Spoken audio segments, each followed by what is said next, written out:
അപ്പോൾ നമ്മളിപ്പോൾ ഉള്ള എവിടെയാണെന്ന് അറിയോ? അട്ടപ്പാടി ITIന്റെ മുമ്പിലാണ് കേട്ടോ. അപ്പോൾ ഈ വണ്ടി എന്ന് പറഞ്ഞാൽ 3 വീലർ ആയിട്ടുള്ള ഇലക്ട്രിക് വെഹിക്കിളാണ്. ഈ വണ്ടി ശരിക്കും പറഞ്ഞിട്ടുണ്ടെങ്കിൽ ഈ കോളേജിൽ ഒരു പ്രൊജക്റ്റിൻ്റെ ഭാഗമായിട്ട് ഉള്ള വണ്ടിയാണ്. പക്ഷേ ഇതിന് മുമ്പ് ഈ വണ്ടിക്ക് ഒരു ഹിസ്റ്ററി ഉണ്ട്. ഒരു ഹോസ്പിറ്റൽ, അത് അട്ടപ്പാടി തന്നെയുള്ള ഒരു ഹോസ്പിറ്റലിലെ പേഷ്യൻസിനെ അങ്ങാടിക്കാൻ വേണ്ടി കൊണ്ടുപോകാൻ വേണ്ടി യൂസേജ് വണ്ടിയായിരുന്നു. അതിനുശേഷം അത് കുറേ നാൾ വെറുതെ കിടന്നു. ലാസ്റ്റ് ITIക്ക് വേണ്ടി ഈ വണ്ടി കൊടുക്കുകയും ചെയ്തത്.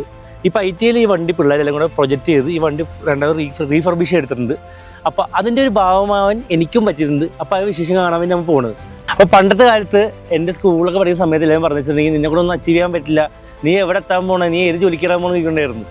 ആ സമയത്ത് ഞാൻ പണ്ട് ഇതേപോലെ വണ്ടിയൊക്കെ അഴിച്ച് പിടിച്ചും പറഞ്ഞൊക്കെ നടന്നു വെച്ച സമയത്ത് ആലയം പറഞ്ഞു അവൻ എന്ത് കാണിക്കുന്നു. പക്ഷേ ആ ചെയ്തതിൻ്റെ ഭാഗമായി സ്വന്തമായിട്ട് ഒരു മൾട്ടിബ്രാൻഡ് സർവീസ് സെൻ്ററൊക്കെ ചെയ്യാനും പറ്റുന്നുണ്ട്. അതിൻ്റെ ഒരു ഭാഗം തന്നെയാണ് ഈ ഒരു പ്രോജക്റ്റ് വെഹിക്കിൾ. അപ്പോൾ എന്താ നമുക്ക് കണ്ടുപോകാം. ഞാൻ ഈ പ്രോജക്റ്റിൻ്റെ ഭാഗമായത് വയറിങ്ങുമായി ബന്ധപ്പെട്ടാണ്. എന്നെ ഈ പ്രോജക്റ്റിൽ ഏറ്റവും കൂടുതൽ വെല്ലുവിളി നേരിട്ടതും വയറിങ്ങുമായി ബന്ധപ്പെട്ടാണ്. എന്താണ് വയറിങ്, ഒരു വയറിങ് കിറ്റ് കൈ കിട്ടുന്ന സമയത്ത് എങ്ങനെ തുടങ്ങണം, എവിടുന്ന് തുടങ്ങണം എന്നുള്ളൊരു ചിന്താബോധമൊന്നും ഉണ്ടായിരുന്നില്ല. കാരണം ഞാൻ പഠിക്കുന്ന ടൈമാണ്. ഇങ്ങനെ ഒരു 48 വോൾട്ടിൻ്റെയും ഒരു 12 വോൾട്ടിൻ്റെയും DC to DC കൺവേർട്ടർ ഉണ്ട്. ഇത് മാത്രമായിരുന്നു എൻ്റെ അറിവ്. ഈ പ്രോജക്റ്റ് വർക്കായിട്ട് കൂടുതൽ ഞാൻ ഇൻവോൾവ് ആയത് ബോഡി മെയിൻ്റനൻസ് ബന്ധപ്പെട്ട വർക്കുമായിട്ടാണ്. ഇത് ഞാൻ കിട്ടുന്ന സമയത്ത് ടയറിന് ലീഫ്, ഷോക്ക് അബ്സർ, കോൺസെപ്റ്റ് എല്ലാം പോയിരുന്നു. കുറേ സ്ഥലത്ത് തുരുമ്പ് പിടിച്ചായിരുന്നു, പെയിൻ്റൊക്കെ പോയായിരുന്നു. ഞങ്ങൾ കോൺസെപ്റ്റ് മാറാൻ കോയമ്പത്തൂർ പോയി കുറേ കടയിൽ ഇറങ്ങി ഇതിൻ്റെ മെഷർമെൻറ്റ് വെർനിയർ കാലിപ്പർ എടുത്തിട്ട് ഞങ്ങൾ കോയമ്പത്തൂരൊക്കെ പോയി കുറേ കടയിൽ കയറി ഇറങ്ങിയതിന് ശേഷമാണ് ഇതിന് സൂട്ടായ ഒരു കോൺസെപ്റ്റ് ഒക്കെ കിട്ടിയത്. എൻ്റെ കയ്യിൽ ഈ വണ്ടി കിട്ടുന്ന സമയത്ത് വയറിങ് ആണോ എന്ന് പോലും എനിക്ക് അറിഞ്ഞിരുന്നില്ല. കാരണം എന്താ വെച്ചാൽ ഇത് ഫുള്ള് എലി കടിച്ച് ഭയങ്കര മോശപ്പെട്ട ഒരവസ്ഥയിലായിരുന്നു.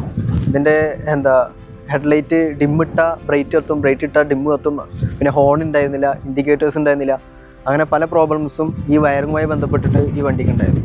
ബ്രേക്ക് ടൈപ്പ് വരുന്ന ഡ്രം ബ്രേക്കാണ്. ഞങ്ങൾ ബ്രേക്ക് ഷൂ മാറി, ബ്രേക്കിൻ്റെ കേബിൾ മാറി, പിന്നെ ഡിഫറൻഷ്യലൊന്ന് ഓവറോൾ ചെയ്തു. ഇതിന് വരുന്നത് ഒരു കൺട്രോളർ പറയുന്നത് 48 വാട്ടിൻ്റെ ഒരു കൺട്രോളറും അതിനെ കൺവേർട്ട് ചെയ്യാൻ വേണ്ടിയിട്ട്, അതായത് ലോ വോൾട്ടേജിലേക്ക് കൺവേർട്ട് ചെയ്യാൻ വേണ്ടിയിട്ട് 12 വോൾട്ടേജ് ആയിട്ട് കൺവേർട്ട് ചെയ്യാൻ വേണ്ടിയിട്ട് ഒരു 12 വോൾട്ടേജിൻ്റെ DC to DC കൺവേർട്ടറുമാണ് ഇതിലുള്ളത്. സസ്പെൻഷൻ വരുന്നത് ഫ്രണ്ടിൽ ടെലസ്കോപ്പിക്കും ബാക്കിൽ ലീഫ് സ്പ്രിങ്ങും സസ്പെൻഷനാണ് വരുന്നത്.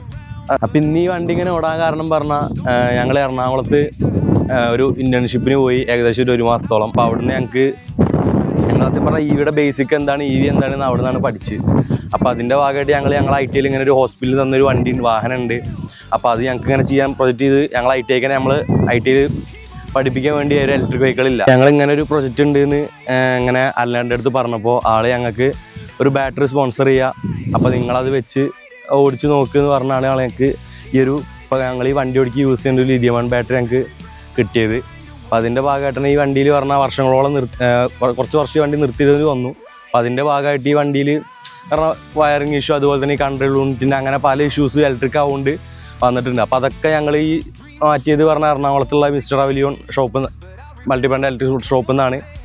അപ്പോൾ ഈ വണ്ടിയിൽ പറഞ്ഞാൽ കൺട്രോൾ യൂണിറ്റൊക്കെ സത്യം പറഞ്ഞാൽ അതിൻ്റെയൊക്കെ യൂസ് ചെയ്യാതെ വെച്ചിട്ട് അതിൻ്റെ EPROM അതുപോലെ തന്നെ പല ചിപ്പുകളും ഫുള്ളി ഡാമേജായി പോയായിരുന്നു. അപ്പോൾ കൺട്രോൾ യൂണിറ്റ് ഞങ്ങൾ എറണാകുളത്ത് കൊണ്ടുപോയിട്ട് EPROM കൊണ്ടുപോയിട്ട് അവിടെ വെച്ചിട്ടാണ് നമ്മളിത് ഫുള്ള് കോഡിങ് ചെയ്തിട്ടും ബാക്കി കാര്യങ്ങളെല്ലാം ചെയ്തതും അങ്ങനെയാണ്.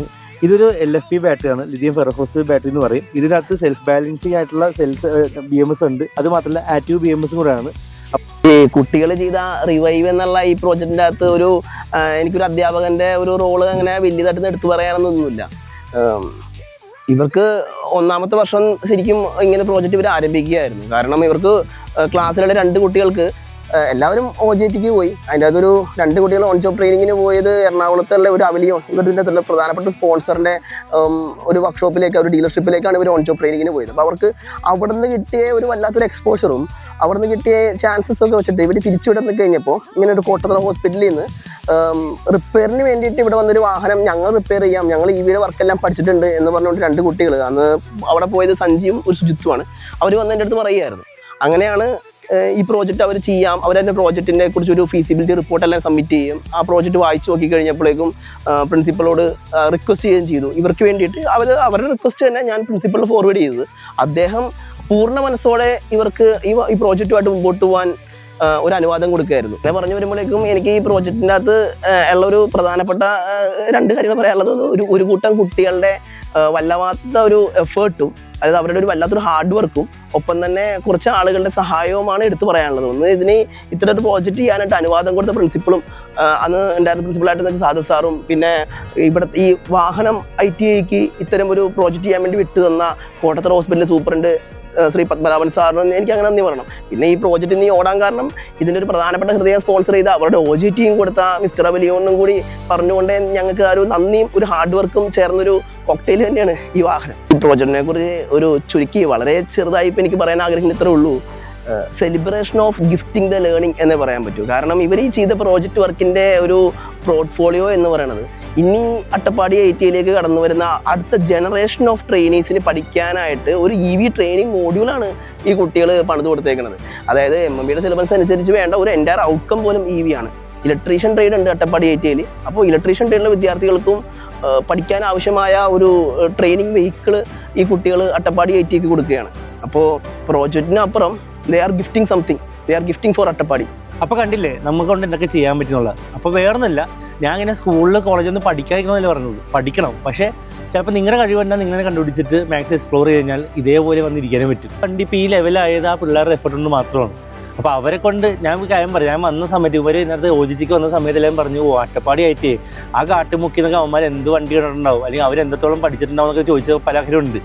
അപ്പോൾ എനിക്കിപ്പോൾ തോന്നിയിട്ടുണ്ടെങ്കിൽ ഞാൻ പണ്ട് ചെയ്യുന്ന സമയത്തും ഇതുപോലെ പല ആൾക്കാരും പറഞ്ഞിട്ടുണ്ട്. അപ്പോൾ ഞാൻ ആലോചിച്ചു, ഇവർക്ക് ഇങ്ങനെ ഒരു ഐഡിയ ഉണ്ടെങ്കിൽ ആ ഐഡിയ അവർ അച്ചീവ് ചെയ്യട്ടെ, എന്നാൽ നമുക്കൊക്കെ മാക്സിമം സപ്പോർട്ട് കൊടുക്കാം. കാരണം അവരെ കൊണ്ട് അച്ചീവ് ചെയ്യാൻ പറ്റും. ആർക്കും നമുക്ക് കഴിവുണ്ടോ ആർക്കും എന്തും അച്ചീവ് ചെയ്യാൻ പറ്റും. ആരെന്ത് പറഞ്ഞാലും ബാക്കിൽ എന്ത് പറഞ്ഞാലും ഇപ്പോൾ ഞാൻ കാര്യം പറയാം, പല എഞ്ചിനീയേഴ്സ് ആയിട്ടുള്ള ആളുകൾ അവരവരുടെ വണ്ടിക്കകത്ത് വല്ല ലോഗോ വരുമ്പോൾ വിളിച്ചു ചോദിക്കും, എടാ ഈ സിമ്പിൾ എന്താണെന്നുള്ളത്. അവർ പഠിച്ച എഞ്ചിനീയറിംഗാണ്, ഞാൻ എഞ്ചിനീയറിംഗ് പഠിച്ചിട്ടില്ല, പക്ഷേ ഞാൻ എൻ്റെ വിളിച്ചു ചോദിക്കുന്നത്. അപ്പോൾ ആ വരുന്ന കോൾ വരുമ്പോൾ അഭിമാനമില്ലേ, വേറെ ലെവലും കൈസ്. അപ്പോൾ നിങ്ങൾക്കൊണ്ട് എന്തൊക്കെ അച്ചീവ് ചെയ്യാനൊക്കെ ആഗ്രഹമുണ്ടോ അത് നിങ്ങൾ പുറകെ അങ്ങ് പാഷൻ പുറകെ പോവുക. ആരെന്ത് ബാക്കിൽ പറയട്ടെ, കുറച്ച് വർഷങ്ങൾ എടുത്തിട്ടാണെങ്കിലും നിങ്ങൾ അത് അച്ചീവ് ചെയ്തിരിക്കും. ഒരാളെ നമ്മൾ പ്രീജഡ്ജ് ചെയ്തിട്ട് അവനെ കൊണ്ട് അത് ചെയ്യാൻ പറ്റില്ല പറഞ്ഞിട്ട് കാര്യമില്ല. ഇപ്പോൾ ഈ കാണുന്ന വീഡിയോസിൽ കാണുന്ന ആൾക്കാർ, അല്ലെങ്കിൽ വീഡിയോ കാണുന്ന പല ആൾക്കാരും എന്നോടത് പറഞ്ഞിട്ടുള്ള ആൾക്കാർ ഉണ്ടാവാൻ ചാൻസ് ഉണ്ട്. അപ്പോൾ വേറൊന്നുമില്ല, നമ്മൾ ഇവിടുത്തെ ITIയിലെ പിള്ളേർ, അതായത് ഈ പറഞ്ഞ അട്ടപ്പാടി ITIയിലെ പിള്ളേർ തന്നെ വന്ന സമയത്ത് എല്ലാവരും പറഞ്ഞു, അട്ടപ്പാടി ITI അവർക്ക് എന്ത് ഫെസിലിറ്റി ഉണ്ടാവാൻ ചാൻസ്, അവർക്ക് എന്തെങ്കിലും നോളജ് ഉണ്ടാവും എന്ന് പറഞ്ഞു. അപ്പോൾ ഞാൻ ആലോചിച്ചു, നമ്മളെപ്പോലെ തന്നെ അവരും കേട്ടോണ്ടിരിക്കുകയാണ്, എന്നാൽ അവരൊന്ന് അച്ചീവ് ചെയ്തിട്ട് പറഞ്ഞ് ഞാനും അങ്ങനെ കൂടെ സപ്പോർട്ട് നിന്നു. എന്നാ അവരും അച്ചീവ് ചെയ്തു, ഇപ്പോൾ അവരുടെ അച്ചീവിൻ്റെ ഒരു ഭാഗമായിട്ട് ഞാനും അച്ചീവ് ചെയ്തു. അപ്പോൾ മാക്സിമം നിങ്ങളുടെ എഫേർട്ട് എടുത്ത് നിങ്ങൾക്ക് കഴിവുണ്ടാകുന്ന വെച്ചാൽ നിങ്ങൾ അത് ചെയ്യാൻ നോക്കുക, വേറെ ആരും പറഞ്ഞ് നോക്കേണ്ട ആവശ്യമില്ല. അപ്പോൾ ബൈ ഗൈസ്.